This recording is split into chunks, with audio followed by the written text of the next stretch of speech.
या व्यक्तीची वेगळी ओळख करून द्यायची खरं तर काही गरजच नाही आहे. पण मी आज कवितेचा कार्यक्रम असल्यामुळे शब्दप्रभू सुरेश भट साहेबांच्या शब्दांचा आधार घेणार आहे आणि तो आधार घेऊन त्यांना मंचावर बोलावणार आहे. सुरेश भट साहेबांनी असं लिहिलंय, तारुण्य तुझ्या हृदयाचे हे असेच बहरत राहो, वार्धक्य तुझ्या जगण्याला हे असेच विसरत राहो. वा वा वा वा. तारुण्य तुझ्या हृदयाचे हे असेच बहरत राहो, वार्धक्य तुझ्या जगण्याला हे असेच विसरत राहो. हा कंठ तुझा अलबेला, हा कंठ तुझा मतवाला, हा कंठ तुझा अलबेला, हा कंठ तुझा मतवाला, तलवार तुझ्या गीतांची बिजली समतळपत राहो.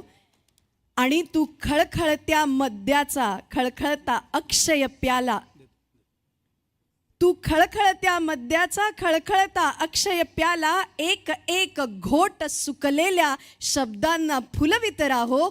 तारुण्य तुझ्या हृदयाचे हे असेच बहरत राहो. जोरदार टाळ्यांनी स्वागत करूया माननीय आशाताई भोसले यांचं. एक मिनिट.